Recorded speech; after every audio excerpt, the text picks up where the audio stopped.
इस एपिसोड की शुरुआत में सीन था एक रेस्टोरेंट में, जहाँ पर पियर माई और कवि एक साथ थे और उस दौरान वो लंच कर रहे थे और वहाँ पर उनके बीच कई सारी बातें भी हुई। तभी वहाँ पर पीसेंग आया। दरअसल पीसेंग कुछ समय पहले उन्हीं के साथ था और वो कॉल करने के लिए बाहर गया था। और जब पीसेंग वहाँ पर आया तो उसने उन दोनों को एक साथ देखा और वो खुश हुआ। और इसके बाद उसने सोचा कि उसे उनके बीच जाकर उन्हें डिस्टर्ब नहीं करना चाहिए, इसलिए पीसेंग वहाँ से चला गया। और वहाँ से जाने के बाद उसने कवि को मैसेज किया और उसने कहा कि मुझे जाना होगा। और उसने ये भी कहा कि तुम बिल की फिक्र मत करना, तुम्हें बिल पे करने की कोई ज़रूरत नहीं है, मैंने पहले ही कर दिया है। तभी पियर माई ने कवि से पूछा कि क्या हुआ, तो इस पर कवि ने जवाब देते हुए कहा कि पीसेंग ने उसे मैसेज किया था जिसमें उसने लिखा था कि उसे यहाँ से जल्दी जाने की ज़रूरत पड़ी, इसलिए वो जा चुका है। तो ये बात सुनकर पियर माई थोड़ी सी उदास हुई। और इसके बाद अगला सीन था एक बार में, जहाँ पर पीसेंग अपने पुराने दोस्तों के साथ बैठा हुआ था। और तभी उनमें से उसके एक दोस्त ने, जिसका नाम था नॉट, उसने पीसेंग से कहा कि आज तुम यहाँ पर क्यों आए हो, तुम्हारा तो आज डेट था ना पियर माई के साथ। तो इस पर पीसेंग ने उसे कहा कि मैंने तुम्हें कितनी बार कहा है कि मेरे और पियर माई के बीच कुछ भी नहीं चल रहा है, तो तुम ऐसे बकवास की बातें ना किया करो। और उसने कहा कि मैं नहीं चाहता कि लोग मेरे और पियर माई के बारे में गलत बातें करें। और ये बात सुनकर नॉट काफ़ी खुश हुआ और नॉट ने पीसेंग को कहा कि ये तो अच्छा है कि तुम दोनों के बीच में कुछ नहीं चल रहा।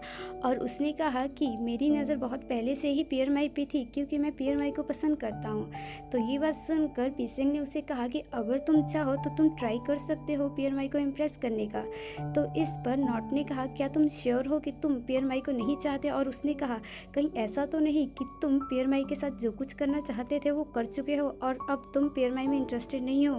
तो इस बात को सुनकर पीसेंग को गुस्सा आया और पीसेंग ने गुस्से में उसके कॉलर को पकड़ा और उसे कहा कि मैं तुम्हें आखिरी बार वार्निंग दे रहा हूँ कि तुम्हें पियर माई के बारे में ऐसी बातें नहीं करनी है। और इसके बाद अगले सीन में हमने देखा कि पियर माई और कवि एक साथ लंच करके आए और उस दौरान पियर माई ने कवि को कहा कि क्या तुम चाहते हो कि मैं तुम्हें तुम्हारे घर तक ड्रॉप कर दूँ। तो इस पर कवि ने कहा कि इसकी कोई ज़रूरत नहीं है, क्योंकि मेरा घर काफ़ी नज़दीक है, वहाँ तक तो मैं पैदल ही चला जाऊँगा। और इसके बाद पियर माई वहाँ से चली गई। और इसके बाद हमने देखा कि कवि के फ़ोन पे पीसेंग का कॉल आया। तो कवि ने उसे रिसीव किया और कवि ने पीसेंग से पूछा कि तुम कहाँ हो।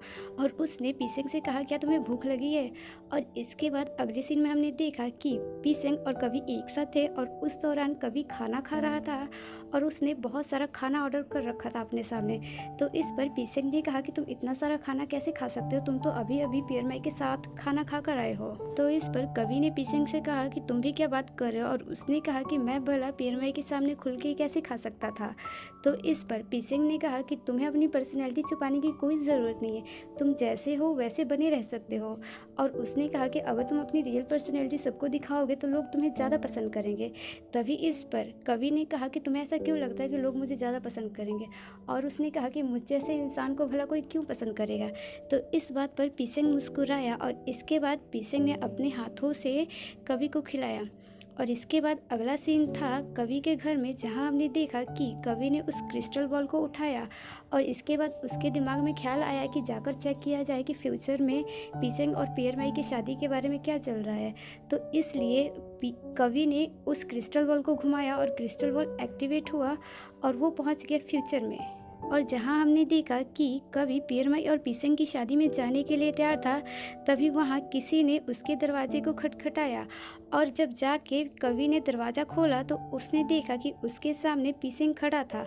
और उस दौरान पीसेंग काफ़ी नशे में था। और इसके बाद पीसेंग कवि के रूम में आया तो कवि ने उससे कहा कि तुम नशे में हो और उससे कहा कि तुम नशे में अपनी शादी को कैसे अटेंड करोगे। तो इस पर पीसेंग ने उससे कहा कि मैं अपनी शादी को नहीं अटेंड करूँगा। और उसने कहा कि मैं पियर माई से शादी नहीं कर सकता क्योंकि मैं किसी और को पसंद करता हूँ। तो इस पर कवि ने उससे पूछा तुम किसे पसंद करते हो। तो पीसेंग ने उसे कोई जवाब नहीं दिया, बल्कि उसे किस कर लिया। और इस वजह से कवि काफ़ी हैरान हुआ और कवि ने पीसेंग को खुद से दूर करने के लिए उसे धक्का दिया। और इसके बाद उसने पीसेंग को कहा क्या तुम पागल हो गए हो। तो इस पर पीसेंग ने कवि से कहा क्या तुम्हें पिछले 10 सालों में एक बार भी तुम्हारे दिल में मेरे लिए कोई फीलिंग नहीं आई। और उसने कहा कि मैं तुम्हें पसंद करता हूँ। तो कवि ने उसे फिर से धक्का दिया। इसकी वजह से जो पीसेंग का सिर था वो जाके दीवार से टकरा गया और इसके बाद कवि वहाँ से चला गया। और इसके बाद अगले सीन में हमने देखा कि कवि के फ्रेंड ग्रुप में सभी एक दूसरे से बात कर रहे थे कि आखिर पीसिंग है कहाँ, और वो कह रहे थे कि आज उसकी शादी है और आज के दिन ही वो लापता है। और इसके बाद हमने देखा कि कवि इस बात से परेशान होकर अकेले बैठा हुआ था। तभी वहाँ पर वही अंकल गए जिन्होंने कवि के लिए उसके क्रिस्टल बॉल को सही किया था, और उन्होंने कवि से कहा कि जो मैंने क्रिस्टल बॉल तुम्हारे लिए सही किया था, क्या वो तुम्हारे काम आ रहा है। तभी इस पर कवि ने उनसे कहा कि आपने जिस क्रिस्टल बॉल को सही किया था उसने मेरी ज़िंदगी में तबाही मचा रखी है, मतलब वो मुझे पास्ट में ले जा सकता है। तो इस पर उन अंकल ने कहा कि तुम्ही ने तो कहा था कि तुम अपनी ज़िंदगी से खुश नहीं हो और तुम जाकर अपनी ज़िंदगी में सब कुछ सही करना चाहते हो, तो अब क्या हुआ। तो इस पर कवि ने कहा कि मैंने कहा था, लेकिन ये जो भी हो रहा है बहुत ज़्यादा बुरा हो रहा है। तो इस पर अंकल ने कहा कि तुम ध्यान से सोचो और तुम ये सोचो कि तुम्हें करना क्या है, तुम्हारे लिए सबसे अच्छा क्या है, और जो तुम्हें करना है तुम उसे डिसाइड करो और जाके उसे सही करो। तो अंकल ने कवि से कहा कि तुम तो बहुत खुशकिस्मत हो कि तुम्हें ये मौका मिला है तुम्हारी ज़िंदगी को सुधारने का, इसलिए तुम्हें इस मौके को अच्छे से इस्तेमाल करना चाहिए। और इसके बाद अगला सीन था कवि के रूम में, जहाँ पर हमने देखा कि कवि उसी क्रिस्टल बॉल को लेकर बैठा हुआ था और वो उस दौरान अंकल की कही गई बातें याद कर रहा था। और इसके बाद उसने उस क्रिस्टल बॉल को एक्टिवेट किया और वो पहुंच गया पास्ट में, आज से 12 साल पीछे। और इसके बाद हमने देखा कि कवि सो रहा था, तभी उसके फ़ोन पे पीसिंग का कॉल आया, और कवि ने सोचा कि अगर मैंने इस कॉल को रिसीव नहीं किया तो ज़रूर पीसिंग यहाँ पर आ जाएगा, इसलिए उसने कॉल को रिसीव किया। तो पीसिंग ने उसे कहा कि तुम्हें याद है ना, आज हमारा मॉर्निंग क्लास है। तो इस पर कवि ने कहा कि वैसे तुम्हें मुझे कॉल करने की क्या ज़रूरत थी।